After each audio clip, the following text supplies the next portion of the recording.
est en direct avec Michel Vigier. Tu sais, Michel, tu es une personne très, très spéciale pour moi parce que toutes les personnes qui sont en train de te regarder maintenant, ils ont intérêt à aller sur ton compte Facebook et te découvrir parce que tu es une des personnes qui m'a motivé à devenir le professionnel que j'étais devenu. Merci pour vraiment ce que tu étais lorsque je t'avais rencontré avec Léonel Sorin. Comment que tu vas aujourd'hui? Eh bien, écoute, je vais très bien et je suis très content déjà que tu aies pensé à moi pour cette interview.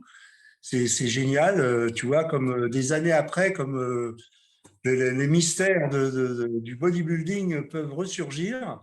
Et puis, évidemment, très content d'avoir pu te motiver. Si ça a été le cas, j'en suis très heureux. Et puis surtout, tu as une formidable carrière, évidemment, que j'ai suivie comme beaucoup un petit peu après tout le monde, mais pour d'autres raisons. Mais en tout cas, super, chapeau et très content de. C'est un beau compliment pour moi, en tout cas. Je me rappelle le jour où je t'avais rencontré, j'étais à Longjumeau, j'étais chez Léonel Sorin, dans sa salle de gym, à Longjumeau, comme je dit auparavant.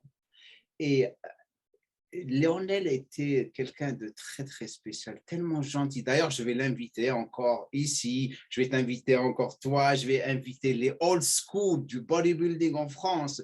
Didier Cabral, j'adore la mentalité de Didier Cabral, il est super marrant. C'est un peu dur du old school, hein, un peu plus âgé. Ouais. C'est la base, c'est la base. Et donc, je me rappelle comme aujourd'hui, tu étais venu, c'était la première fois que je vois un mec baraqué. Bien sûr, Oui, Lionel Sorin était baraqué, mais tu arrives, toi, tu avais les épaules, tu étais comme ça. Regardez cette photo, les gars. Là, le jour où je les ai rencontrés tous les deux, mais tu étais tellement gentil. Ce jour-là, vous m'avez vraiment, vraiment marqué avec votre gentillesse.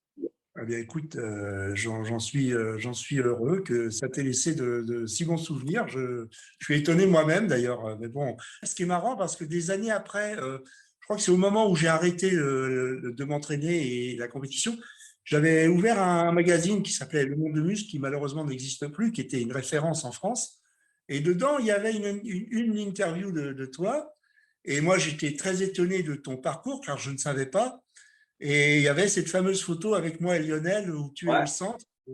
Et c'est dingue parce que c'est une autre personne, quoi. On a affaire à quelqu'un d'autre, hein, évidemment. Tu étais tout jeune, tu devais avoir 18 ans, je pense. 18 ans, ouais, 18 ans. C'est ça, voilà. Et tu étais tout gamin. Et après, ben, Mais donc aujourd'hui, c'est pas moi. Je voudrais parler de Michel Vigier. Comment tu as commencé la musculation. J'aimerais vraiment te présenter à mon audience parce que tu es quelqu'un de très, très spécial pour moi, comme j'ai dit auparavant. Donc, dis-nous, comment tu as commencé à t'entraîner? alors, comment j'ai commencé à m'entraîner? Écoute, j'ai fait, comme beaucoup de gamins, quand j'avais de 8 ans jusqu'à 12 13 ans, j'ai fait du football. Voilà, j'habitais à l'époque à Versailles, c'est une ville, une ville connue évidemment en France. Et puis, j'avais la chance d'être très musculeux, tu vois. J'étais attiré par le muscle parce que dans la famille, moi et mes frères, nous étions plutôt très musclés, tu vois, très secs. Voilà, on était très bons en sport. Et puis, donc voilà, j'ai fait quelques sports comme de la boxe française. Et puis mon frère, on a commencé à s'intéresser à des images d'hommes musclés, tu vois, qu'on voyait dans les petits journaux. On s'est dit, c'est génial ce truc. Et petit à petit, voilà, j'étais attiré par ça et j'ai acheté le fameux Bull Walker. Peut-être que tu as entendu parler de ça. J'en avais Hein. un. Voilà, le Bull Walker et quelques petits poids. Et à la maison, tout doucement, j'ai commencé à me muscler un peu plus. Je devais avoir 13 14 ans. Et puis voilà, et un jour, je suis passé devant un kiosque et j'ai vu le monde du muscle. Ça devait être dans les tout premiers numéros qui étaient à l'époque la copie de Muscle Builder, qui était le même magazine, mais on reprenait des articles américains et à l'intérieur, on mettait des articles de quelques culturistes français. Hein, voilà. Donc j'ai vu ça et là, d'un seul coup, j'ai eu un flash et je me suis dit, voilà, c'est ça que je veux faire. Et c'est ça que je vais devenir et c'est ça que je veux devenir un champion. Voilà. Et ça a commencé comme ça. Voilà. Donc j'avais à peu près une quinzaine d'années. D'abord, j'ai lu des petites revues de quelqu'un, peut-être tu connaîtras, mais qui était connu dans les années 40, 50, même 30, puisqu'il a été Monsieur France. Mais tu sais, évidemment, à l'époque, on parlait de culture physique, pas de bodybuilding. Hein, voilà, et c'est appelé Marcel Rouet. Ok. Marcel Rouet, voilà, Marcel Rouet faisait des brochures et sur lesquelles il me montrait des mouvements qui, évidemment, sont à des kilomètres de ce qu'on peut faire maintenant, mais voilà, mais c'était déjà un très bon enseignement. Et ce qui était assez génial avec lui, c'est qu'il parlait beaucoup de la tête, tu vois. Il avait une philosophie de vie qui était pas uniquement le muscle, mais il y avait aussi, c'était accompagné d'une philosophie mentale, de bien-être, de bien dans sa peau, voilà. Donc j'ai commencé avec ça et parallèlement avec le monde du muscle, voilà. Et puis après, je me suis inscrit dans une salle et dans une petite salle d'abord à Versailles où il y en avait très peu, il fallait pouvoir les trouver. Il y avait une petite salle pas très loin de chez moi et quand j'ai commencé à travailler, parce que j'ai commencé à travailler sur le marché du travail très, très jeune, j'avais 14-15 ans, et je courais pour aller faire mes premières séances. C'était une formidable découverte pour moi. Voilà, voilà comment j'ai commencé. Donc, comment tu t'es retrouvé à faire les compétitions après ça? Comment que ta première compétition, comment que tu as décidé à faire les compétitions pour devenir champion de France et même Europe? Tu avais même gagné Europe, c'est ça? Alors, voilà comment j'ai fait. J'ai d'abord été donc dans cette petite salle-là, puis après dans une salle municipale où il y avait de l'haltérophilie. Ok. Voilà. Voilà. Alors, tu sais, un peu à l'époque, l'haltérophilie et les culturistes ne faisaient pas bon ménage. Il y avait une espèce de guerre entre eux. Hein, Toujours. voilà. Ils nous critiquaient un petit peu parce qu'ils disaient que bon, on n'était pas si fort que ça. Enfin, tu vois. Donc, on a rigolé un peu. Donc, les entraînements étaient séparés. Tu vois, on n'avait pas le droit de se voir. C'était assez curieux. Et moi, j'allais dans cette salle à 15 ans, 16 ans. C'était assez loin de chez moi. Et j'ai fait mes premières armes là-bas. Donc, c'était à côté de Versailles. Et puis après, à 17 ans, je suis parti à Paris. Et toujours dans cette revue, car à l'époque, il y avait deux revues qui existaient. Il y avait la revue Le Monde du Muscle et Pleine Forme, et qui parlait, donc, comme je te l'ai dit tout à l'heure, de l'athlète français, entre autres. Et il y avait des petites publicités pour les salles qui étaient un petit peu, qui sortaient du lot, qui avaient le moyen de faire de la publicité. Voilà. Et dedans, il y avait, à l'époque, à Paris, tu sais, il y avait quelques salles, mais il y en avait trois qui rayonnaient plus que les autres. Il y avait évidemment chez Serge Nubret, Ouais. évidemment, le Nubrets Club, qui était une pépinière de champions. Il y avait le Jim Riquet, où il y avait aussi des très grosses pointures. Et il y avait un troisième club qui était très connu, qui s'appelait le Praxitel.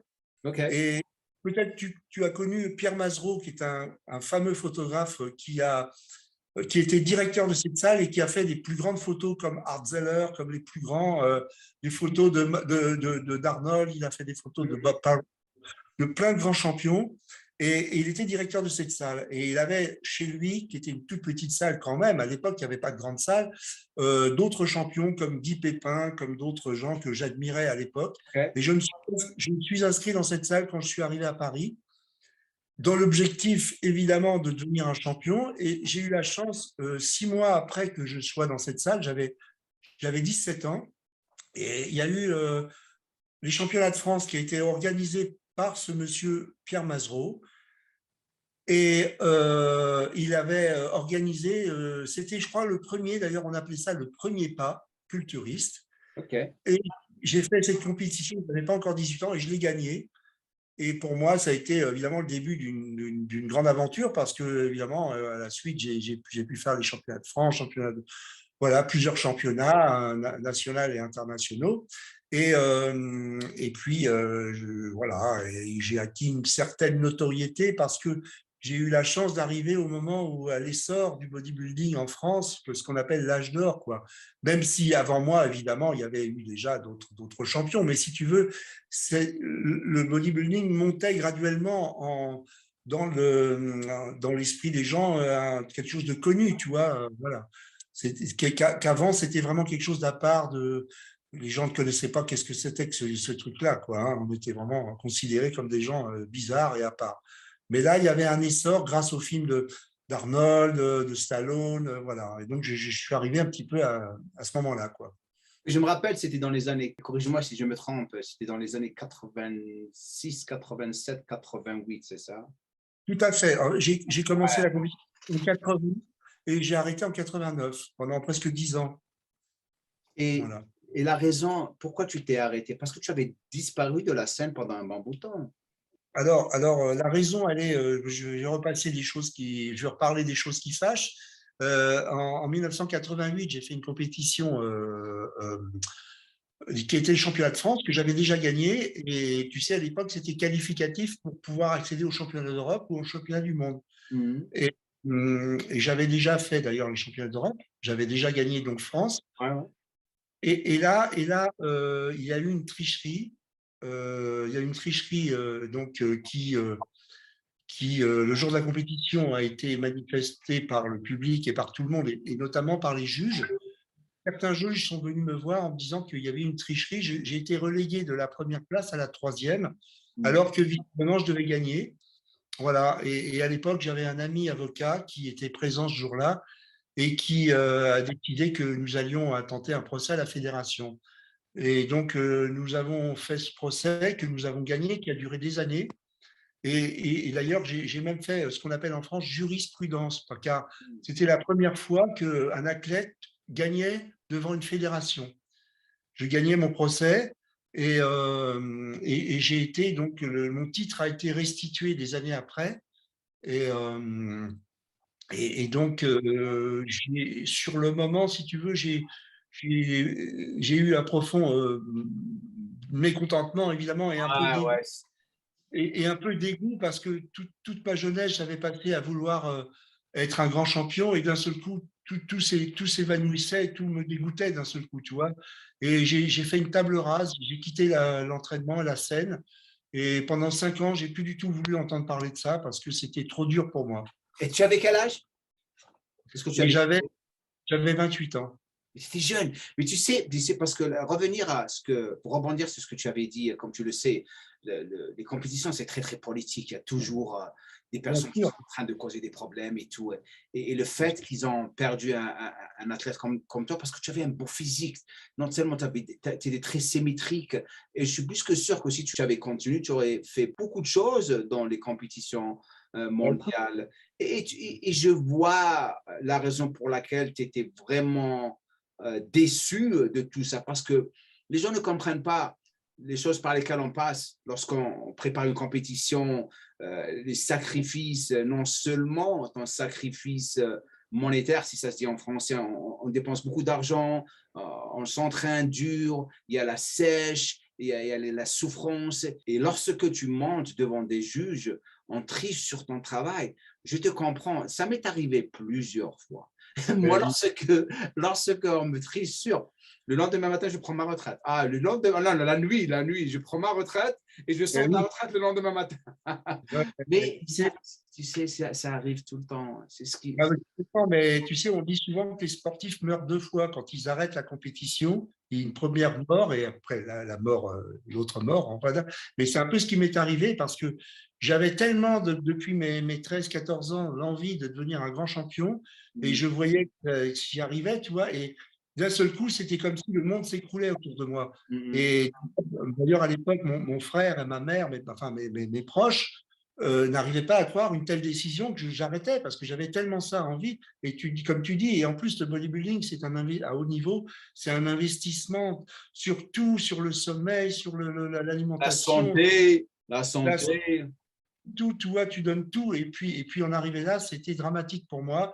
Et voilà. Et puis, mais bon, c'est vrai que comme on m'a dit plus tard, bon, beaucoup de gens me voyaient à un très haut niveau. Je pense que T'avais j'avais tout, hein. T'avais tout, hein. certainement les capacités, mais voilà, mon envol a été cassé. Et puis voilà, c'est la vie, c'est comme ça, il ne faut pas regretter, c'est Bien ainsi. sûr. Donc, pourquoi tu n'as pas fait un comeback? Pourquoi tu n'as jamais pensé à faire un retour à la compète après 5 ans?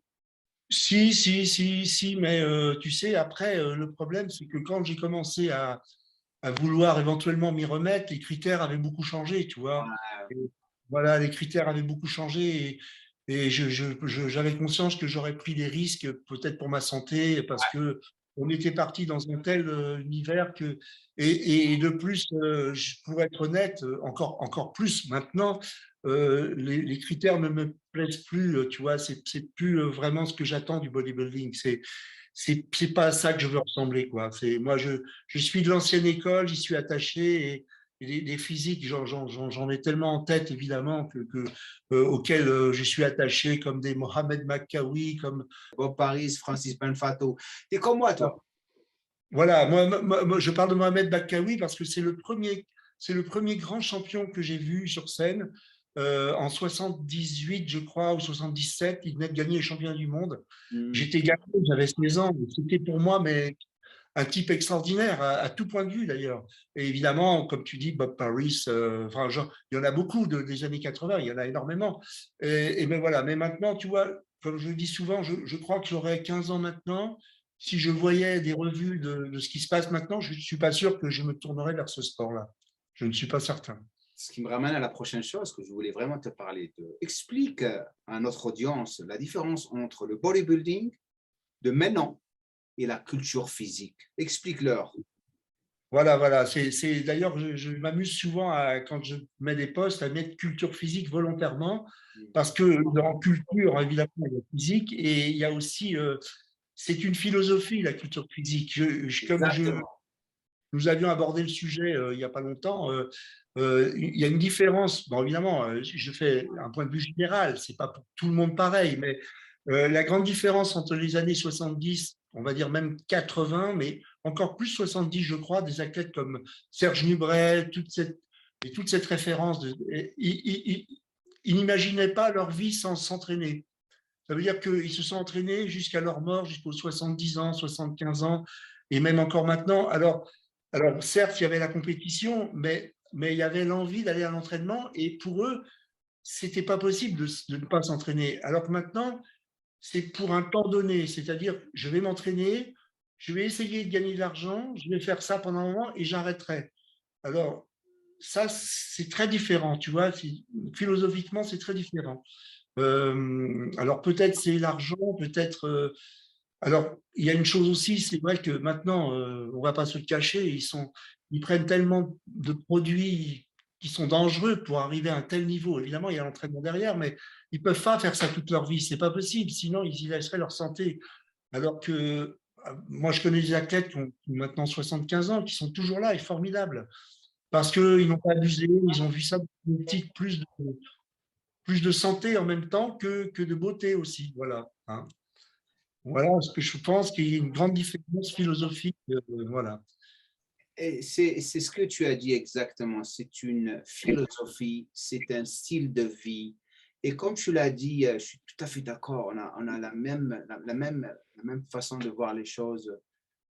Moi, ce que je pense, la différence entre notre temps et le nouveau temps, il y a pas la passion, il n'y a pas, tu le fais pour toi. Maintenant, la plupart des culturistes que tu vois maintenant, ils le font pour d'autres personnes, ils le font pour l'argent, parce que à la fin de la journée, ce que j'ai appris moi, et c'est ce que je dis à mon audience tout le temps, moi je dis, si tu aimes vraiment la musculation et tu l'as fait pour toi, Exactement, exactement. tu auras toujours un super physique jusqu'au jour où tu vas mourir. Tu ne peux pas devenir gras ou avoir des problèmes de santé après parce que c'est une culture physique. Tu as ça dans le sang. Comme tu l'as dit, tu te réveilles, tu t'entraînes, que tu sois fauché ou riche, tu vas t'entraîner. Tout à fait, comme tu dis, que tu sois fauché ou oui, oui, tout à fait, oui. Et puis, bon, évidemment, il y a toujours un problème. On est venu à ça pour des fois un problème d'ego parce qu'on n'était pas satisfait de l'image qu'on renvoyait, voilà. Mais à petit, avec le temps, tu laisses tomber ton ego et tu as compris que c'était pour toi et que tu prenais un plaisir. Et comme tu dis, maintenant, c'est plutôt l'inverse. On veut être le premier, on veut être devant, on veut être vu, on veut à tout prix, tu vois.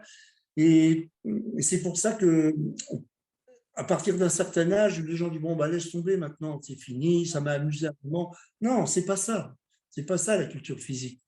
C'est pas ça, comme tu dis, c'est comme d'aller se brosser les dents, c'est tous les jours, c'est comme ça. Hmm. Voilà. Donc, raconte-moi, comment que tu t'entraînais dans le bon vieux temps, ton style, raconte-nous des séances, comment que tu t'entraînais, comment que tu mangeais, c'était quoi ton style d'entraînement, combien de fois par semaine. Donne-moi juste, je te laisse parler, vas-y. Alors, tu sais, au début, on n'avait pas tous les moyens, tous les outils qu'on a maintenant, puisque c'était un peu empirique, hein. Voilà, nous, on copiait un petit peu ce que les autres disaient, et notamment des gens comme les grands champions de l'époque, Serge Nubret, ou alors on glanait des informations dans les quelques magazines qu'il y avait, mais l'entraînement était pour nous toujours à peu près le même. Et d'ailleurs, je pense qu'on se surentraînait souvent, hein. On faisait beaucoup de trop, et j'en ai pris des enseignements par la suite. Voilà, on avait tendance à croire que plus on allait rester longtemps à l'entraînement, plus on allait prendre du muscle, ce qui, à mon avis, était une erreur. Mais en même temps, c'est ce qui faisait certainement aussi cette plastique spéciale Ouais, que les culturistes avaient à l'époque. Tu vois, ils avaient une plastique très particulière. ouais. Peut-être c'était aussi dû à ça. Voilà. Alors, moi, j'allais m'entraîner, évidemment, 6 jours par semaine, hein. Voilà, je n'avais qu'une journée de repos. Je faisais les muscles 2 fois par semaine systématiquement. Et l'entraînement était un entraînement, je parle à mes débuts, hein, était un entraînement plutôt classique, hein, voilà, et avec des exercices basiques comme on faisait tous à l'époque, du développé couché, du rowing, du tirage nuque, tu vois, c'était des basiques parce que, évidemment, la salle ne me permettait pas de faire autre chose parce qu'il n'y avait pas de machine guidée, ou du moins très, très peu. Mhm. Donc, nous n'avions pas le choix, c'était à la dure, comme on dit, hein, c'était à la dure. Voilà, alors, partant de là, voilà. Et puis après est arrivée une nouvelle philosophie de Mike Menzer. Mike Menzer a Je me été rappelle, ouais, ouais. voilà, a été révolutionnaire puisqu'il a inventé cette manière de s'entraîner qui était heavy duty, c'est-à-dire que il prônait de faire des séries plus courtes et plus lourdes avec moins d'entraînement. Mhm. Alors, j'ai un peu testé ça, et voilà. Mais à l'époque, c'était essentiellement des séries, des super séries comme le faisait Arnold. Tu vois, moi, j'étais évidemment, comme beaucoup, hein, un fan d'Arnold, hein. D'ailleurs, on me prêtait un peu l'image de l'Arnold français. C'est vrai. On me surnommait comme ça. Bon, j'ai pas assez de prétention, mais c'était plutôt sympathique pour moi. Ah, Voilà. Et donc, j'avais donc, un peu peut-être l'allure d'Arnold. Bon, bref. Et donc, voilà, mon entraînement était à peu près identique, c'est-à-dire qu'on faisait au moins 5 6 séries par exercice.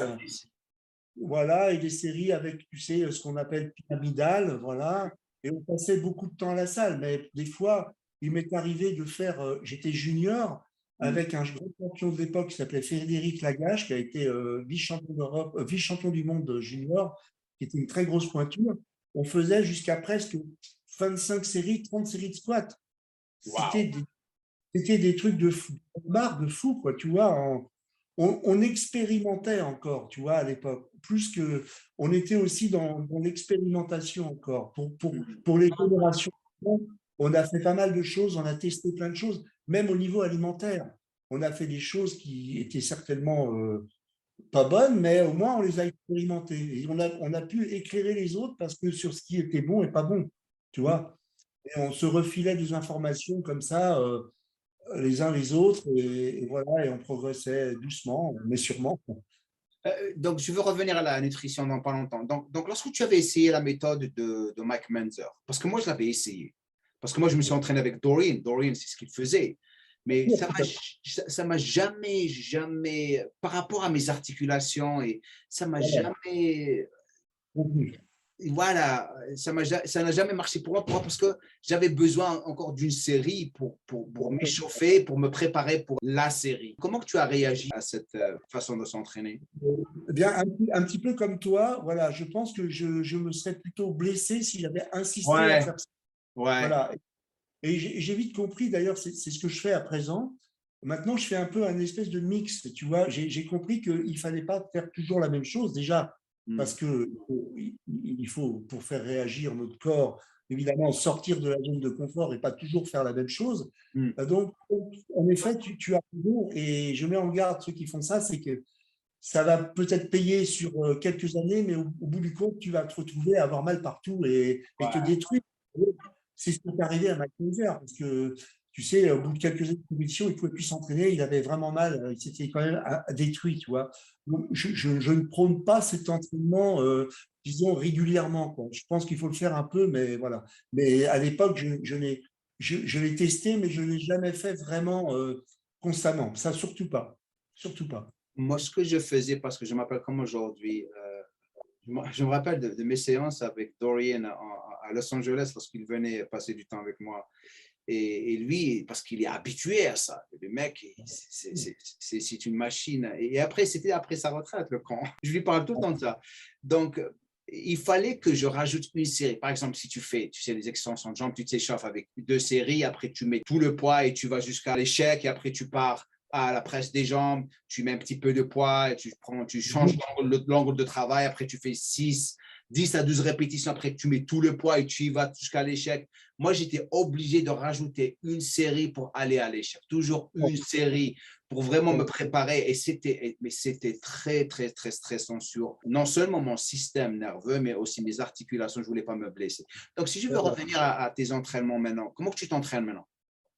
Alors à présent, justement, comme je te disais, je fais un mix de tout ça et évidemment, si j'avais les connaissances que j'ai maintenant, Non, ouais. je pouvais les avoir mis en application quand j'avais 20 ans, je pense que j'aurais eu beaucoup plus de progrès encore.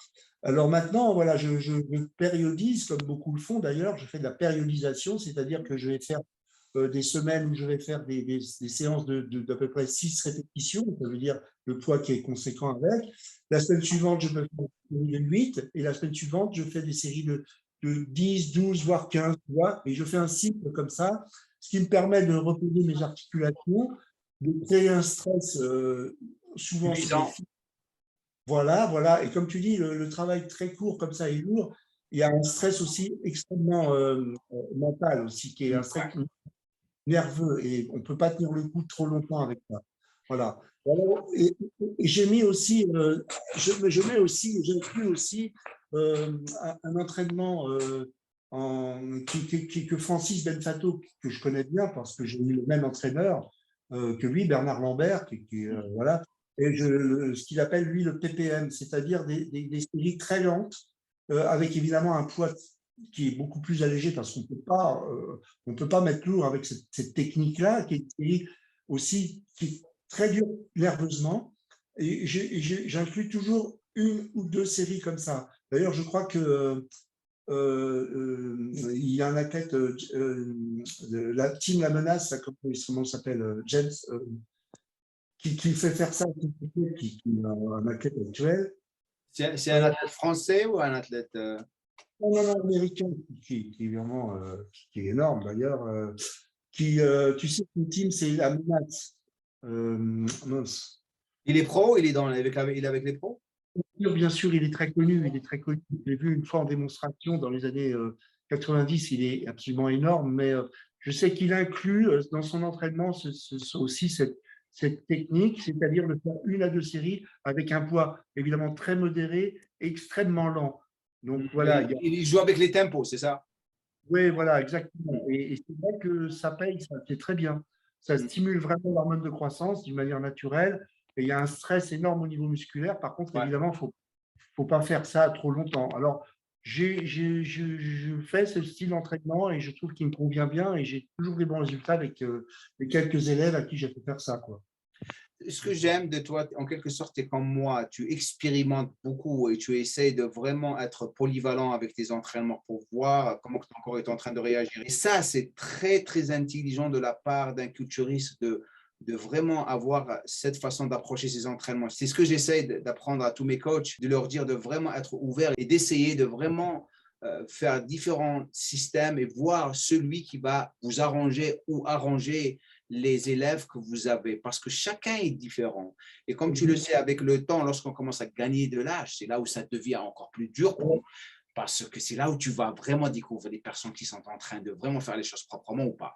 Lorsque tu commences à gagner de l'âge après 40 ans et 50 ans, c'est là où ton corps prend encore plus de temps pour récupérer. Je n'ai pas besoin de te dire, c'est là où tu dois vraiment devenir un génie avec tes entraînements et ta façon de récupérer lorsque tu fais tes séances de muscu? Eh bien, bien sûr, bien sûr. On sait très bien que la récupération est une des clés de voilà.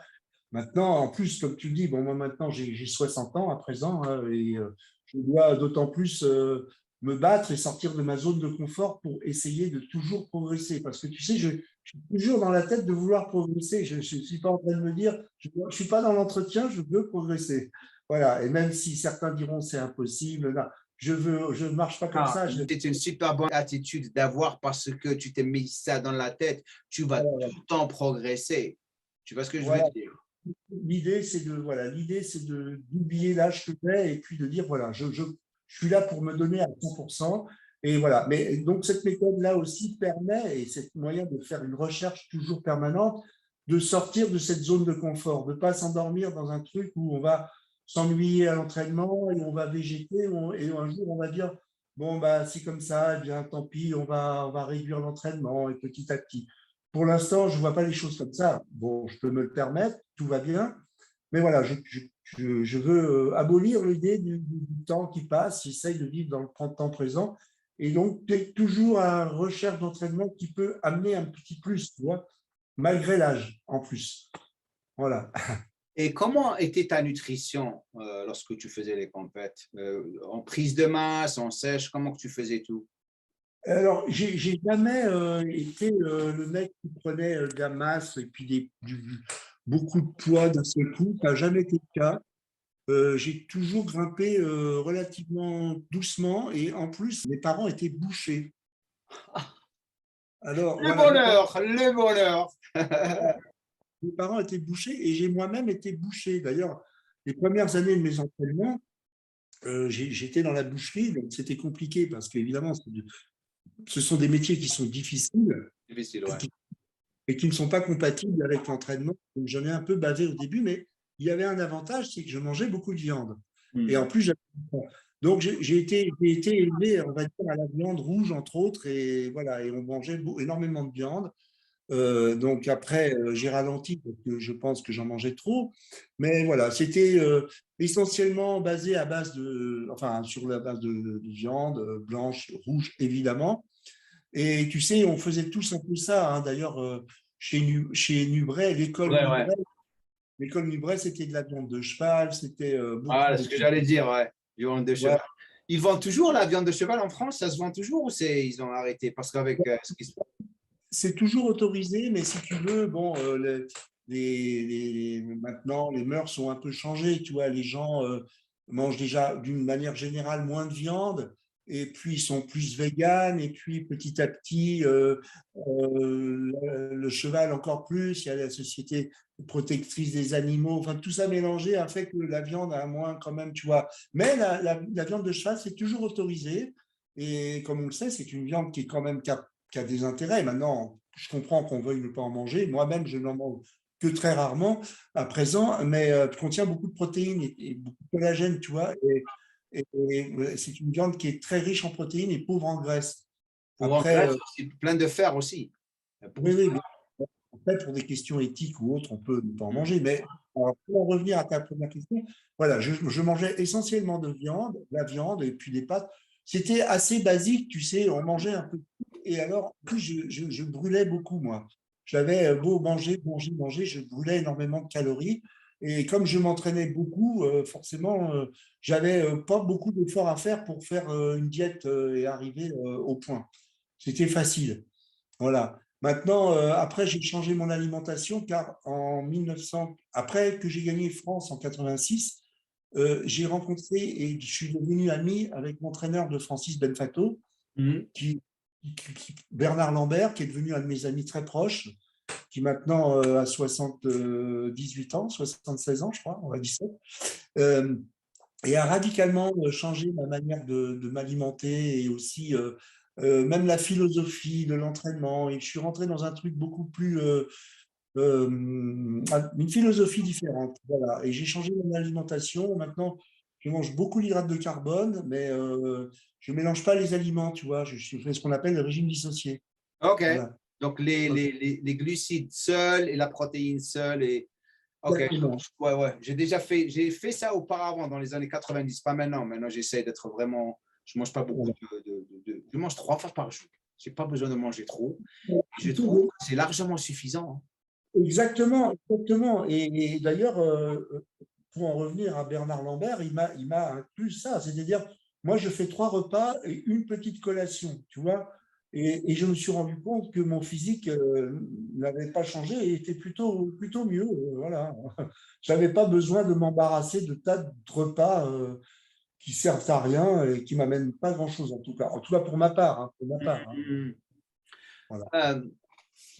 Tu sais, on a toujours été marqué par une séance d'entraînement très, très dure qu'on n'oubliera jamais. Dans ma situation, je me rappelle un jour, enfin, il y avait 2 séances. C'était une séance de jambes où j'ai dégueulé comme pas possible. Je me rappelle, on voulait faire l'entraînement de Nimrod King. Tu te rappelles de lui, Nimrod King, le Canadien? Et on a commencé avec des extensions de jambes pour s'échauffer, congestionner, des séries de 15 à 20 répétitions en pyramidale. Et après, on avait fait des squats à 180 kilos. Il fallait faire 4 séries à 180 kilos parfaites, 20 répétitions. Aïe, aïe, aïe. Je me rappelle comme aujourd'hui, j'arrive à la 4e et mon copain derrière moi en train de me donner des claques, des gifles derrière si je ne fais pas la répétition proprement. Je finis la 4e. Déjà, mes jambes, ils ne connectaient pas avec mon corps. Je ne savais pas où est-ce que j'étais comme un camp. Je vais sur la presse des jambes et on a commencé à rajouter des poids. Je me rappelle, on avait mis, je crois, 7 ou 8 disques de chaque côté. Je fais la première, deuxième, troisième répétition, tout s'effondre sur moi. Je ne pouvais pas continuer. Donc, j'ai jamais oublié ça. Donc, j'aimerais que tu me racontes. Je suis plus que sûr que quelque chose comme ça s'est passé avec toi parce qu'on est tellement passionné par cette folie de culture physique. Les gens qui n'ont pas encore compris la vraie valeur la culture physique ont fait n'importe quoi pour essayer d'avoir la meilleure séance de body. Allez, vas-y, dis-le. Mais écoute, moi, il y a une anecdote que j'ai souvent racontée, que les gens connaissent. En fait, il y a 2 choses. Il y en a une, la première, c'est pas pour l'entraînement effectué, mais c'est surtout la personne avec qui je me suis entraîné. Ah ouais. Et j'avais 18 ans, c'est Arnold. Ok, voilà. Tu t'es entraîné avec lui? Oui, parce que en fait, l'anecdote qui est connue, c'est que en 1980, il est venu dans le fameux club où j'allais à Paris parce que Pierre Mazereau, le directeur de ce club, le connaissait personnellement. Voilà.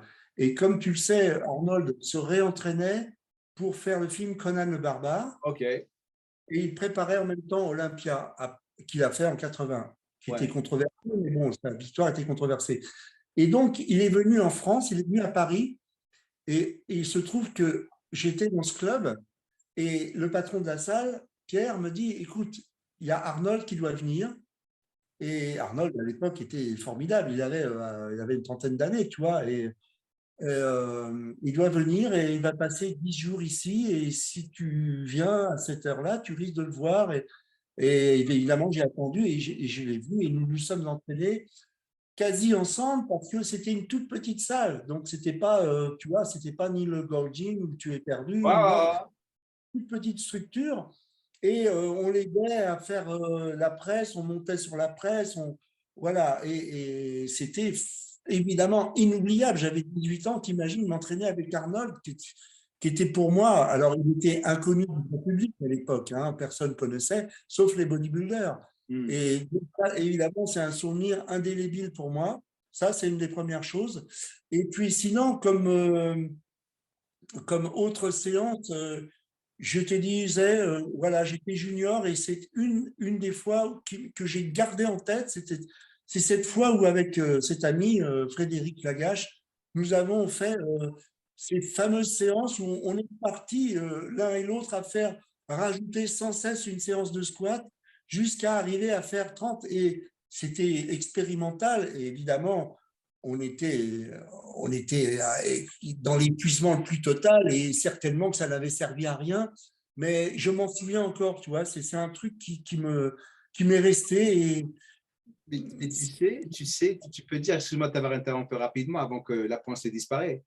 Euh, Ça nous a servi à rien. On ne le sait pas parce que moi, je me rappelle, et rapidement, j'ai fait 30 séries d'épaule avec mon compagnon d'entraînement, JD Dawoudou. Il était énorme. Je te jure que le lendemain matin, je ne pouvais plus bouger. Mais 2 jours après, j'ai regardé mon deltoïde postérieur, il a augmenté Ouais, ouais, de ouais. volume. Ouais. Ouais, ouais, bah oui, c'est vrai. Tu sais, Lila Brada disait, si tu sais pas à quoi faire un exercice, tu fais que le même pendant une séance. Et le lendemain, tu vas savoir qu'il a servi. Exactement, ouais. Exactement ça, parce que voilà, tout à fait, tout à fait. Et voilà. Et donc là, c'est un souvenir très fort qui date, hein, parce que je devais avoir 18 ans, tu vois, aussi avec cette fameuse séance de cuisses. Et je l'ai toujours en mémoire. C'est drôle parce que je me vois encore mettre les poids et faire et refaire et refaire. Et c'était aussi un peu la méthode à Mubray, tu sais. Ouais. Euh, Tu refais une série, j'en refais une autre, tu refais une autre, j'en refais une autre. C'était jusqu'à l'épuisement. Des méthodes d'entraînement totalement différentes de ce qu'on peut Différente. connaître. D'ailleurs, pour en revenir, beaucoup de gens maintenant, de ce que je vois autour de moi, en tout cas, même les squats, c'est fini. Ils ne veulent plus faire de squats, c'est terminé. C'est drôle d'ailleurs, c'est bizarre. Et C'est parce qu'on a plus de machines, tu sais, il y a beaucoup de conflits anatomiques, parce que je suis vraiment, vraiment dedans maintenant. Parce que comme par exemple, parce que tu fais 1,85 m, tu es grand de taille, 1,85 m plus. un petit peu moins 83, oui, oui, je suis oui, enfin, même 83 grands de taille, tu sais, parce que on n'avait pas les machines qu'on a maintenant. sûr, mais On n'avait que le squat et même la presse des jambes, si tu te rappelles, les presses de jambes arrivaient dans les années 80, début des années 90. Il n'y avait que le squat. Tu as le squat avant, squat arrière. C'est tout. exactement, exactement. Moi, c'est ce que je faisais. Voilà. Et alors, pour remplacer la presse, on faisait un exercice, tu sais, avec la barre derrière les fesses. On remontait. C'était assez compliqué d'ailleurs. Ouais, ouais, ouais. Mais moi, j'ai pas connu de presse pendant des années. Pendant Ouais, des ouais. années. Il a fallu que j'arrive au VEDER, le VEDER qui était une salle très connue dans les années 80, fin 80. C'était Austerlitz, c'est ça? Oui, parce que tu sais, moi, je me suis occupé de cette salle pendant 1 an et demi, presque 2 ans. C'est moi qui étais à Ok. l'accueil, qui était prof. Et donc là, il y avait évidemment ce genre de machine, mais avant, c'était un truc qu'on ne trouvait pas dans les salles. Et en effet, eh bien, on allait à l'essentiel, c'était le squat, quoi. C'est tout. C'est Tu tout. avais tu avais que le squat et le développé couché pour les pecs. Mais alors, qu'est-ce qui s'est passé avec la salle d'Austerlitz? Parce qu'à un moment donné, ça marchait super bien pour eux. Tous les champions allaient là-bas. Je me rappelle Momo Benaziza, paix à son âme, ils s'entraînaient là-bas. Soal Nouri, paix Oui, à son âme, que j'ai rencontré. C'était un des personnes aussi qui m'a motivé. D'ailleurs, tous les deux, ils m'ont encore acharné avec, à pouvoir réussir parce qu'ils étaient incroyables comme physique. avec, avec nous avions le même entraîneur, Bernard Lambert, justement. Ah, ok, donc il entraînait Soal Nouri aussi. Oh, super. Donc, qu'est-ce qui Il y s'est avait passé avec la salle d'Austerlitz? Eh bien, cette salle qui était évidemment géniale parce que c'était une des premières salles qui était aussi grande, avec, comme tu disais, qui réunissait tous les meilleurs bodybuilders qui étaient de la région. Eh bien, en fait, ces locaux étaient destinés à être fermés car le bail était sur 4 ans. Hmm. Voilà. Alors, de toute manière, ils allaient être fermés, et c'est ce qui s'est passé. Et puis, bon, tu sais, ça a correspondu aussi à la fin un petit peu de l'âge d'or du bodybuilding. Il y a eu une rupture, tu vois. Il y a eu une rupture. Alors, le bodybuilding a continué d'exister, évidemment, hein, mais si tu veux, moins aux yeux des grands publics. Il y a eu une espèce de… Et puis après, c'est revenu, mais voilà, en France en tout cas, hein, je parle en France. Donc, de toute façon, cette salle était destinée à être fermée car les bails étaient terminés au bout des 4 ans. Et c'est ce qui OK. s'est passé. Et ils Voilà. n'ont ils ont pas déménagé autre part pour la réouvrir, non? Il y a une autre salle qui a été ouverte, qui était dans le même esprit, qui s'appelle World Gym, qui a été ouverte par Didier Cabrol. Tu OK. vois, Didier qui a été lui président de la fédération après, et la fédération française, qui a ouvert cette salle, qui a duré aussi quelques années, mais je suis allé 2, 3 fois parce que ça tombe à l'époque où moi je m'entraînais plus. Donc voilà. Voilà. Donc Mais, la triste fin de l'ère Austerlitz. mais tu sais, lorsque tu reviens dans le bon vieux temps, la nostalgie de te rappeler de toute c'est les magazines Monde du Muscle. Moi, j'aimerais te raconter une histoire qui m'est arrivée à la salle d'Austerlitz. Je me rappelle, d'ailleurs, lorsque je t'avais rencontré, elle était ouverte lorsque je t'avais rencontré. Elle était déjà ouverte, c'est ça? Alors, attends, je pense qu'elle 88, 88, elle était déjà ouverte. est tout Ouais. à fait, oui, tout à fait, elle était ouverte. Je me rappelle comme aujourd'hui. Ah ouais. Comme aujourd'hui, parce que tu as les escaliers qui montent en haut, et après tu tournes à droite. Je me rappelle de tout. Hein. Tu as la boutique qui vendait les débardeurs de Gold's Gym. Qui était tenu par un monsieur, un ami. Ouais. Ouais. Je rentre et moi c'est comme si j'étais dans, Ah ouais. dans une boutique de bonbons, le gamin dans une boutique de bonbons, vraiment. Et après, tu sais, parce que tu as la boutique à droite et tu as la salle et tu as la réception, là où tous les culturistes étaient ensemble en train de parler et tout. Et moi, étant timide, un petit maigrichon, j'avais un petit peu de physique, tu sais, j'étais athlétique, tu sais. Je m'entraîne un petit peu, je crois que je pesais 70 kilos, 68 kilos. Regarde ce que tu as réussi à faire avec le parcours. Ouais. Le mec qui économisait ses francs pour acheter son magazine, Le Monde du Muscle, j'avais toute la collection du Monde du Muscle. Alors, c'est comme ça, j'ai appris de Lucien Desmeillet, il y avait Frédéric Delavie qui faisait des articles, il y avait Jean Texier. Donc, c'est comme ça que je suis rentré vraiment dedans. Je me rappelle comme aujourd'hui. Tu vas adorer ça. Donc, je rentre dans la boutique et excité et je vois les débardeurs Gold's Gym que je voyais sur Mike Christian, sur Lihane, sur tout le monde dans les magazines. Je suis devenu comme un fou. J'avais un tout petit peu d'argent et je lui demande combien ça coûte. Il m'a dit que ça coûtait exactement ce que j'avais. Donc, je lui donne l'argent, je le mets, il était blanc et c'était bleu. J'ai toujours des photos de ce débat. Bleu, et j'étais tout fier. Donc, je sors avec le débardeur et je me regarde dans le miroir comme ça. Et derrière moi, je regardais dans le miroir, mais ils ne savaient pas que je les voyais. Tous les culturistes derrière moi, ils se foutaient de ma gueule. Allez, saligo. Eh bien, ils ont dû regretter des années après. Hein. Et ils ont regretté, ils sont foutus de ma gueule. Ça m'a touché un petit peu. Je dis, ah, ok, cool. Ça, c'est une chose qui va me motiver à devenir ce que j'étais devenu après. Mais je me rappelle comme aujourd'hui. La salle, c'était incroyable. Ouais, c'était une très belle salle. Bon, après, maintenant, tu sais, on la reverrait maintenant, on trouverait ça presque ordinaire, peut-être. Mais en tout cas, c'était une très belle salle pour l'époque. Voilà, et c'était la première fois qu'une telle salle aussi grande ouvrait aussi. Hein. Donc, ce qui t'a motivé, ça a toujours été Arnold, Serge Nurberé, c'était ça les culturistes qui t'ont motivé pour faire ce que tu voulais faire, c'était ça? Oui, après, je suis quand même adapté. Hein. C'est vrai que bon, les culturistes qui sont arrivés des années suivantes, certains m'ont beaucoup motivé, mais c'est vrai que je suis plus attaché et encore plus maintenant, avec le recul, à cette génération des années fin 70, dont il ne reste plus grand monde, parce que beaucoup sont très âgés, voire sont décédés, tu vois. Avec le recul, je trouve que ces athlètes étaient encore plus intéressants parce que maintenant, comme pour reprendre un petit peu ce que disait qui est récemment décédé, Dave Draper. Ouais. Dave Draper. Maintenant, les physiques il dit lui-même, sont trop chimiques, trop ampoulés, trop voyants, trop, tu vois, et avec le recul, je me rattache plus à finalement les physiques des années 70. Voilà. La même chose, tu sais, mon état d'esprit de bodybuilding, de culture physique, c'est toujours les années 80-90. 80, les années de Mike Christian, Liane, Lila Brada, Berry DeMay. Ça, c'est ça les années où j'adore. Enfin, Frank Zahn, bien sûr, et Arnold. Arnold, est-ce qu'il m'avait inspiré?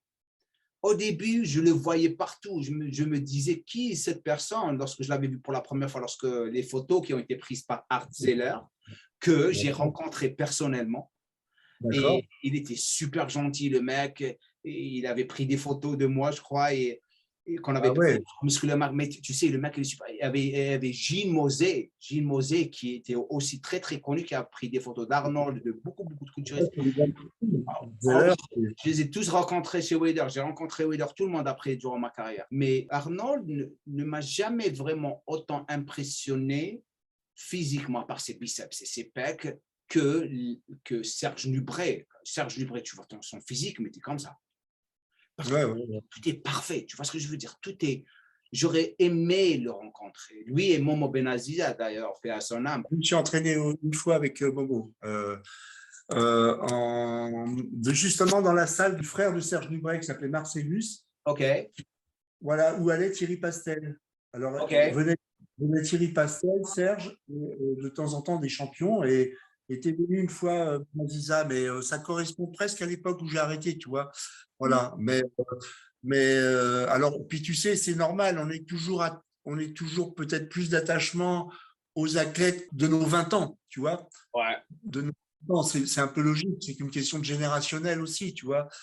Forcément, voilà, on aime la musique qu'on a écoutée quand on avait 20 ans, on aime Exactement. pareil pour les athlètes, donc on a un petit attachement peut-être plus particulier parce que c'est l'époque de nos 20 ans, donc voilà, c'est comme ça. Mais voilà, moi je suis vraiment fan de toute cette brochette de bodybuilders. Maintenant, en effet, j'ai aussi j'ai un grand attachement pour les athlètes qui sont venus après, comme Lila Brada, Incroyable. Francis Benfato, évidemment, que je trouve vraiment extraordinaire, et plein d'autres. Hein, voilà. Mais ça s'arrête là, tu vois. Après, je décrochais vraiment avec l'univers du bodybuilding. J'ai vraiment décroché.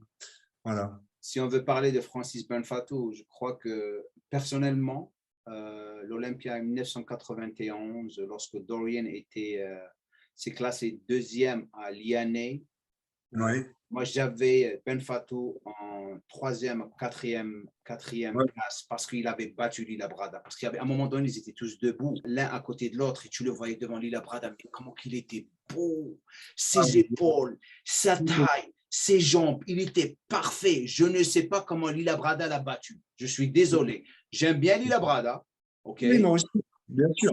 Mais impossible qu'il l'a battu en 1991. Mais Ouais. Lila Brada, ses posings étaient incroyables. C'est là où il Ouais. gagnait. Tous les posings qu'il a fait, c'est la folie. Le mec, tu le vois.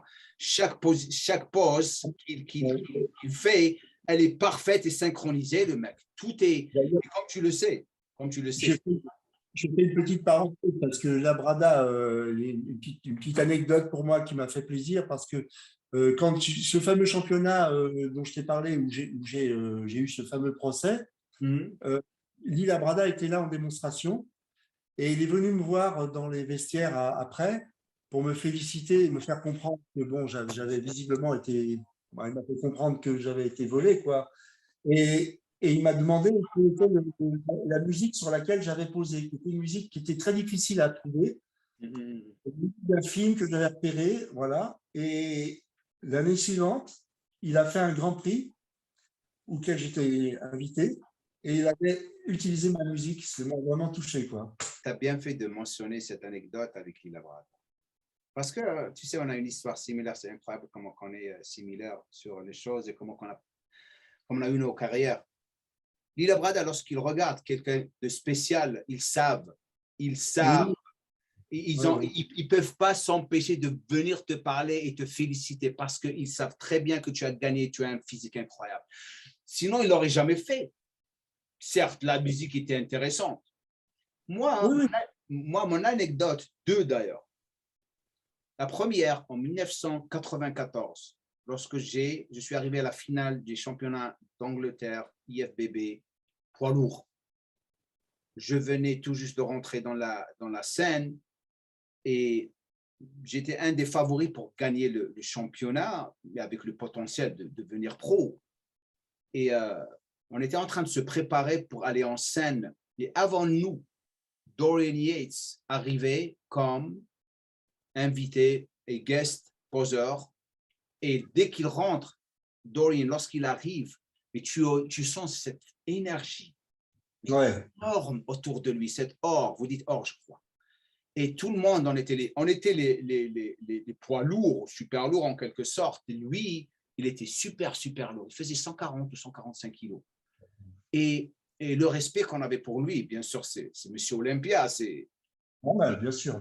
Et tout d'un coup, moi, je suis dans mon coin en train de m'échauffer. Avant qu'il parte sur le podium pour poser, il est venu directement chez moi. Et j'étais de dos, je ne savais pas. Il me dit, Jamo, et moi je savais que c'était un autre. Jamo, je me retourne, shit, c'est lui. Il m'a dit, ah, tu as un très, très joli physique. Je dis, oh, merci, super gentil, merci. Il m'a dit, tu as un beau physique, Jamo. Et il est parti faire son posing. Ça fait plaisir. Hein. J'ai gagné la compète. On ne peut pas oublier ça. Et après, on était devenus copains en 95. Et là, j'ai rencontré avec Flex Wheeler.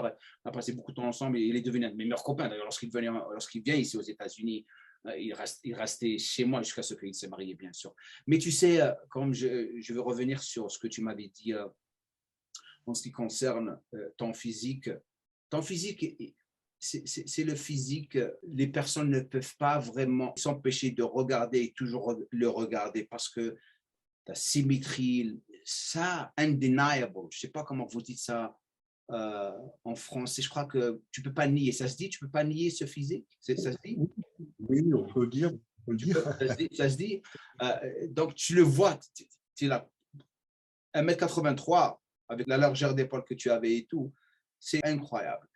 Maintenant, j'avais une question que je pose à tout le monde. Comment tu organises ta journée du moment où tu te réveilles jusqu'à ce que tu te couches par rapport à ta vie, ton travail, ton quotidien? Comment tu le passes? Oui, tu sais, mon quotidien, il a un petit peu changé ces dernières années parce que j'ai levé le pied. Voilà, jusqu'à maintenant, il y a encore quelques années, j'habitais Paris et j'étais coach, mais j'étais coach plutôt pour des gens qui n'étaient pas des bodybuilders.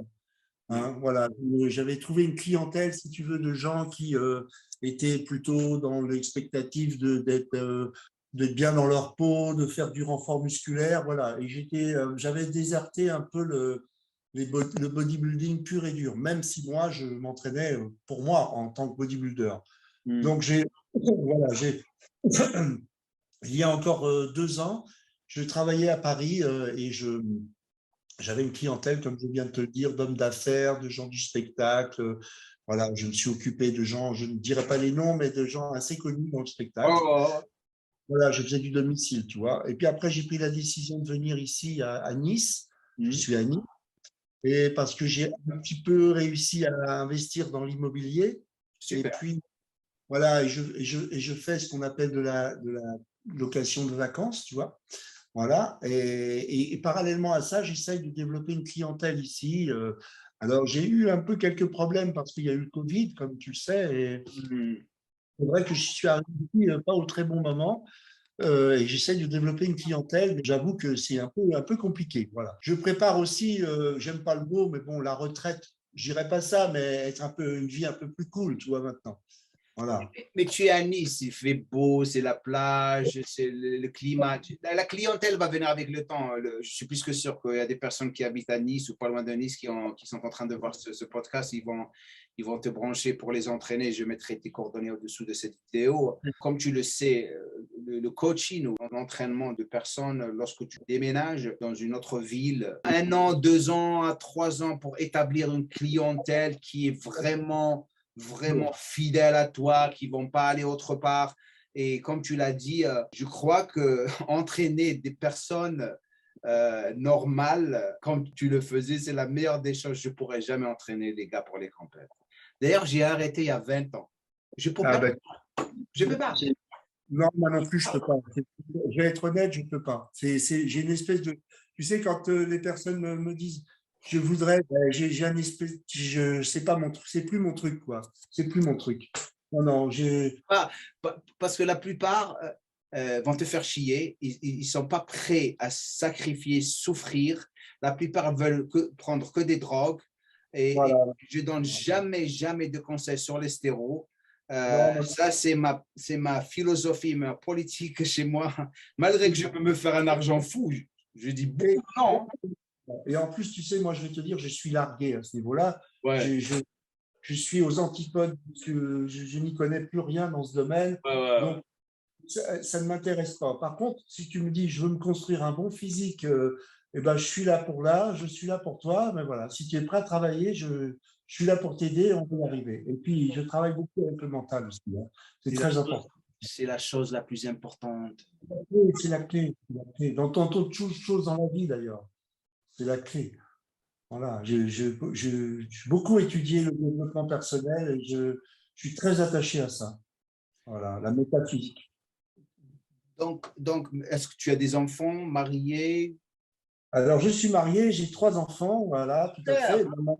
Ouais, ouais, j'ai 3, mais qui sont grands maintenant, hein. Les enfants sont grands. Voilà, moi, je me suis marié assez tard, j'avais 33 ans et j'avais pas d'enfants. Et puis après, bah, tac, tac, tac, j'ai fait 3 enfants qui sont grands. Mais voilà, maintenant, donc là, ma femme, mes enfants sont à Paris, mais ma femme va me rejoindre très bientôt Hmm.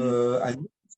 Et là, voilà, je prépare son arrivée et donc j'essaye, comme je te le disais tout à l'heure, de refaire une clientèle, mais pas forcément du culturiste, de compétition, ouvert aussi évidemment, mais voilà. Donc, comme tu disais très justement aussi, je suis conscient, je sais qu'il faut à peu près 2 à 3 ans pour fidéliser une clientèle et ça prendra le temps qu'il faut, mais voilà. Mais on est dans le sud de la France, tu sais, il faut être cool, c'est comme en Californie, on est tranquille.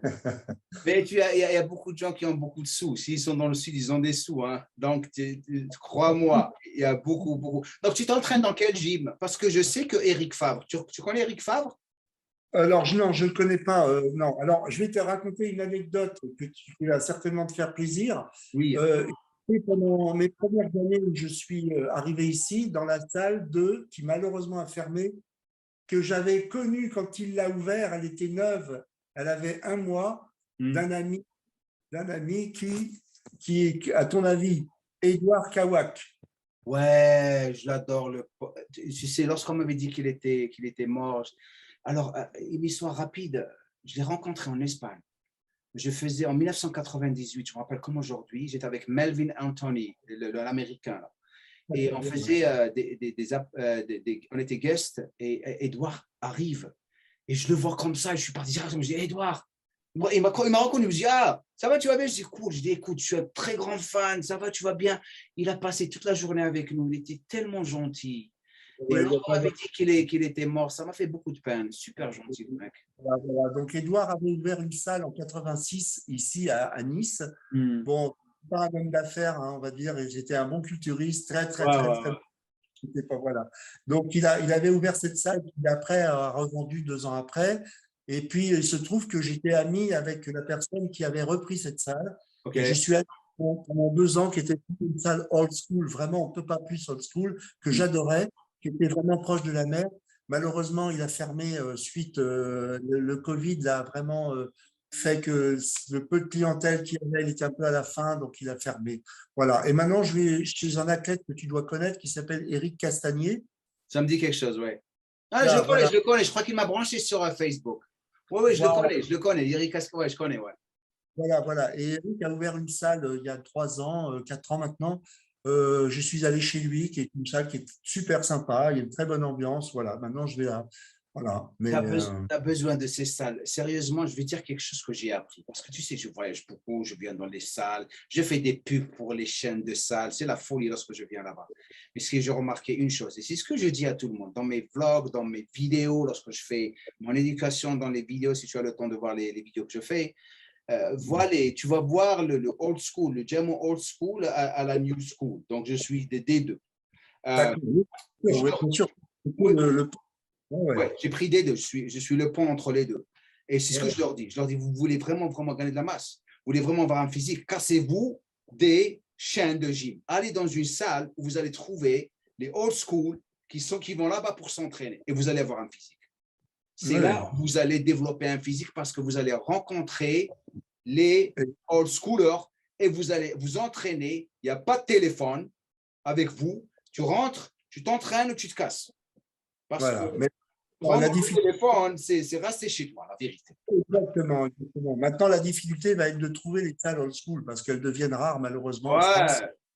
Ça devient rare. Je ne sais pas comment c'est ailleurs, dans d'autres pays, mais ça devient rare en France. Ici, c'est différent. Tu sais, les chaînes, ça fait des années que ça existe, mais tu as toujours les petites salles qui ont développé un following énorme de personnes qui vont toujours là-bas pour s'entraîner. Ils n'en ont rien à foutre s'il n'y a pas de douche ou le banc, il y a de la sueur ou de la merde sur, pardon pour mon français.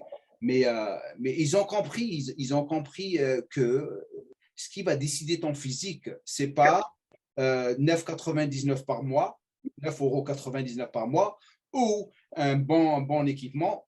Je me rappelle quelqu'un qui m'a approché pour faire ma formation de coach. Il m'a dit, voilà, j'ai une salle de gym, et voilà, et regarde, j'ai dépensé 400 000 €, une montre main en train de frimer et tout. Je dis, écoute, la salle de gym, tu as 400 000 €. Où est-ce qu'elle est l'éducation? Où est-ce qu'ils sont tes entraîneurs? Mais c'est comme si tu as une Ferrari et tu n'as pas de moteur à l'intérieur. Et du coup, il commence à avoir des bons entraîneurs à l'intérieur. C'est ce qui va décider la valeur de ta salle de gym. Parce que les gens n'en ont rien à foutre de tes machines ou tes collations de protéines. Ils viennent là-bas pour avoir des résultats. Il y avait quelqu'un qui m'a approché. D'ailleurs, je vais venir à la fin de l'année, qui va ouvrir une salle à Nîmes. Ah, Nîmes, d'accord. À Nîmes. Alors lui, il a tout compris, lui. Il m'a approché, il m'a dit, je te paye ce que tu veux. Tu viens ici éduquer mes entraîneurs et mes clients. D'accord, il a génial. tout compris, le mec. Il m'a dit, tu viens ici, je veux ton éducation. Parce que c'était un docteur. Donc, tu viendrais avec plaisir. J'aurais la chance de te voir à Nice, pourquoi pas. D'ailleurs, Je viendrai. Non, je viendrai. Je fais une petite parenthèse. Si jamais tu as l'occasion de venir à Nice, je pourrais te loger, tu vois. Tu pourras venir. Je serai là-bas, on passera du bon temps, on fera des vidéos ensemble. OK? Ça sera un très grand plaisir pour moi, la vérité. Parce que, tu sais, dans ta vie, tu te rappelles toujours des personnes qui t'ont inspiré, qui t'ont motivé. J'ai tellement de respect pour toi et pour Léonel Sorin que j'ai rencontré au salon de Bourget en 1996 lorsque j'ai fait une démonstration. Et c'est là où j'ai rencontré aussi Soal Nouri pour la première fois parce qu'il m'a inspiré aussi. D'ailleurs, on allait s'entraîner ensemble, moi et Soal, paix à son âme. Et il a commencé à me demander qu'il allait revenir à la compétition parce qu'il était déjà pro. Et je lui dis, il faut qu'on s'entraîne ensemble parce que ce jour-là, il n'y avait pas des vidéos. Je lui dis, tu viens ou je viendrai, tu viens à Londres. Et après, moi, je ne me suis pas rendu compte qu'il était mort. Lorsqu'on m'avait dit, j'étais choqué parce qu'il était mort à l'âge de 50 ans ou 52 ans. C'est plus. Ça, 49 ans, exactement. 49 ans, je trouve. 49 ans. Et lorsque je circulais dans le salon de Bourget pour aller là où j'étais, je vois Léonel et je le prends dans mes bras. Comment tu vas? Il m'a dit, oh, Djamo, je suis très, très content pour toi. Je savais que tu allais réussir et ça me fait plaisir de te voir en train de faire la chose que tu voulais toujours faire. Et ça m'a vraiment, vraiment touché. Tu sais, des gens comme ça, tu ne trouves pas maintenant. Tu sais, c'est pour ça que tu gardes les souvenirs. Tu vois ce que je veux dire? Et d'ailleurs, c'était au hasard que tu étais arrivé dans cette salle là-bas où nous étions. Comment Non, mon oncle habitait à Longjumeau. D'accord, ok, mon d'accord. oncle était à Longjumeau et j'allais chez lui, je restais 15 jours, j'économisais tout mon fric, je venais et pour acheter les magazines de Monde du Muscle, après j'étais sûr parce que je me rappelle comment c'est arrivé, parce que moi je regardais le Monde du Muscle, waouh, et un jour je découvre, j'étais en train de préparer pour le championnat d'Angleterre poids lourd et j'ai envoyé des photos à Josette et Lucien Desmeillet. Et Lucien Desmeillet me répond directement, oh mon Dieu, pourquoi? Viens ici, on veut te photographier pour le magazine. Quoi? D'accord. Moi, c'était comme un gamin. Je dis, waouh, ça c'est cool. Donc, je viens, je fais des photos avec. C'est comme ça que tu as vu les photos. Et après, j'ai parlé de toi, j'ai parlé de Léonel Sorin, j'ai parlé de la salle. Et après, j'ai donné la photo que j'avais prise avec vous. Ça, c'était moi qui avais pris la photo. Et c'est pour ça qu'ils l'ont publié. Ouais, c'était moi qui l'ai pris avec mon appareil, mon petit appareil, quelqu'un l'a prise pour nous. Je crois que c'était la femme de Léonel Sorin qui avait pris la photo. Ok. Aujourd'hui, parce que j'étais tellement excité, tu sais. Et donc, elle avait pris la photo. Et dès que le magazine était sorti, 3 mois après, je reçois une lettre des États-Unis de Muscle Mag et Muscle Fitness. Ils ont vu les photos et ils sont devenus comme des fous. Il m'a invité à aller là-bas pour prendre des photos. Je dis, où est-ce qu'on va avec tout ça? Tu sais, j'étais comme ça. Je dis, je ne prenais pas les choses au sérieux, sérieusement. Et après, je pars là-bas et le photographe Irving Gale, qui était super connu, d'ailleurs, c'est lui qui était l'atout ou qui était responsable de la réussite de plusieurs culturistes comme Jay Cutler, Frank Seppi, tous les Ronnie Coleman, moi, beaucoup de culturistes internationaux. Et il a pris des photos et c'est là où on a fait l'article énorme et j'ai fait la couverture du monde du muscle. J'ai dit, le monde du muscle que je voulais vraiment collectionner et avoir, j'ai économisé mon fric, je suis sur la couverture du monde du muscle. Génial, et génial.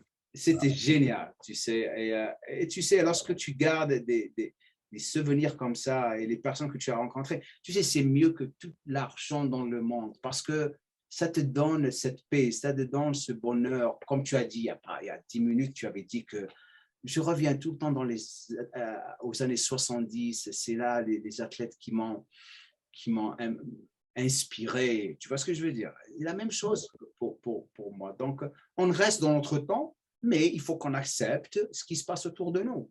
Évidemment, évidemment, sinon c'est et ne pas le prendre vraiment au sérieux. C'est leur génération. Notre génération est différente. Tu vois ce que je veux dire? Bien sûr. Ils vont regarder dans 30 ans, 40 ans à leur génération. Peut-être ils vont dire on était bien, peut-être ils disent on a fait les cons, on était stupides, on a pris des photos. Parce que durant notre génération, si je t'avais dit, d'ailleurs on n'avait même pas les téléphones mobiles, tout ça, on n'avait même pas ça. Si je t'avais dit, lorsque je t'avais rencontré chez Lionel Sorin, je dis, hey, Michel, tu sais que dans 40 ans ou 30 ans, on va avoir un téléphone et on va parler au téléphone avec une vidéo. Hey, casse-toi. Je vais te dire, on va prendre une photo de nous. Je dis, mais t'es fou, toi? Non, c'est normal. On ne peut jamais savoir ce qui se passe dans la vie. C'est bourré de bonnes surprises, des mauvaises parfois, mais beaucoup de bonnes surprises aussi. Hein. Alors, c'est incroyable, incroyable de se retrouver là autant d'années après, quoi. Surtout que moi, j'ai été séparé de la compétition, donc forcément, le lien avait été perdu, tu vois. Mais c'est dingue, c'est dingue. Ouais, ouais. Et Lucien de Maillet, c'était un de mes amis aussi. Il m'a pris en Jean Texier, tous ces gens-là. J'ai eu la chance de faire la couverture aussi du monde du muscle. Ouais, je sais. Et tu l'as, si tu l'as, envoie-la moi. Tu me l'as envoyé tu l'as quelque part? Elle est malheureusement pas terrible. Je suis un peu déçu. On était déçus de cette couverture. On n'était pas très en forme et puis malheureusement, mais enfin je l'ai, oui, je l'ai. Envoie-la moi parce qu'on sait lorsque tu es en forme, lorsque tu n'es pas en forme. Le fait que tu es sur le monde du muscle, c'est quelque chose d'énorme parce que c'est pas comme maintenant. Tout le monde est professionnel, tout le monde est modèle. Pour être sur la couverture d'un magazine, il faut être un des meilleurs. C'est pas donné à tout le monde. À l'époque, c'était pas donné à tout le monde. Il fallait y aller. Et lorsque les gens te regardent sur une couverture et ils te regardent devant un, j'ai dit, oh mon Dieu, c'est lui. C'est vrai. Mais maintenant, c'est pour la c'est une chose, c'est banalisé. Maintenant, ça s'est banalisé, voilà. Ok, ouais. Donc, vraiment, je voulais te remercier d'avoir pris le temps de faire ça avec moi. Et Michel, super gentil. OK? Et encore plus, j'aimerais inviter Dédi Cabral parce que je veux me marier avec lui. Oui. Je lui ai déjà proposé, il est d'accord pour le faire. Et Lionel Sorin. Et après, j'aimerais vous ramener tous les trois avec moi et on parle du bon vieux temps. C'est génial, c'est génial. Ça serait super génial. Je serai partant, évidemment, avec grand plaisir. Allez chez Michel, mais soyez prêts à bosser parce que chaque euro que vous allez lui donner, ça va valoir la peine, vraiment, parce que ça va vraiment, vous n'allez jamais le regretter, parce que rien ne bat le travail, l'éducation des personnes qui ont de l'expérience. Ça fait combien de temps que tu t'entraînes? Et ça fait combien de temps que tu t'entraînes? 40 ans? 45 ans. 45 ans. Voilà, plus que moi. Moi, j'ai 36 ans depuis que je m'entraîne. 45 ans d'expérience, ça n'a pas de valeur. Merci beaucoup et je te parlerai dans pas longtemps, OK? Eh bien, avec grand plaisir. Merci, mille merci encore pour d'avoir pensé à moi. Je suis vraiment très honoré d'être le premier. C'est génial et n'hésite pas, on fait ça quand tu veux. Okay? Avec plaisir, avec plaisir.